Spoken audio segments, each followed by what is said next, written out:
A jury in Austin, Texas today is deliberating again, determining how much more the InfoWars host and conspiracy theorist Alex Jones will have to pay in punitive damages to a family of one of the children killed during the Sandy Hook Elementary School shooting. It follows the more than $4 million in compensatory damages handed down yesterday for spreading lies and misinformation about the massacre. The family was seeking $150 million in damages for defamation and emotional distress. Let's bring in NBC News senior reporter Ben Collins. Ben, welcome. We've learned a lot more about his finances today in court. Clearly, he's made millions and millions off of the lies he's told. How do you think that's factoring into the jury's decision right now? Oh my God! I just want to read you the very last sentence that was said to the jury before they were they were let out to deliberate. And this is from the Sandy Hook lawyers. They said, Alex Jones is worth almost $270 million that we know of. Please take an amount that punishes him in an amount that ensures he never does this again. So they are asking for the remaining $146 million they asked for at the start of this trial in punitive damages. Somewhere up to $150 million in total after the $4 million from yesterday.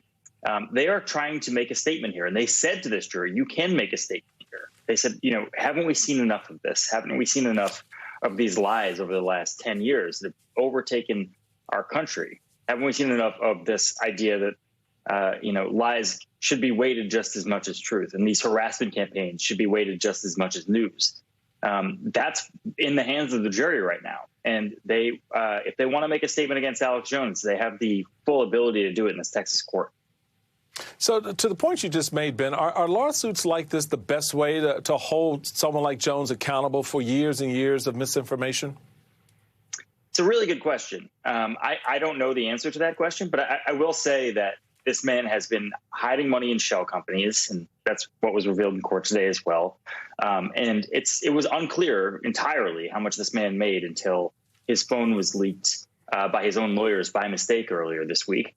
He's been saying that he made probably half of what he probably does make or has in net worth over the last few years. There were days in 2018, remember?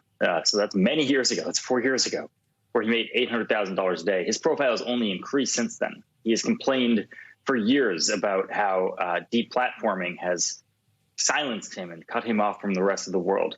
That's clearly not the case. That was not punishment at all. He makes more money now than he ever has before. He's probably more entrenched in the Republican Party, in the GOP, and how they handle their media apparatus than ever before. So deplatforming was not a punishment. It was a helpful thing for him. Getting him off of Facebook and Twitter and onto his own services, that was a way for him to build his empire. Losing this amount of money in court might be a different story.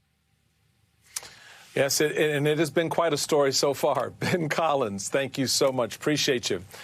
An update on the rising number of monkeypox cases in this country as concerns grow about a dwindling vaccine supply. That's next.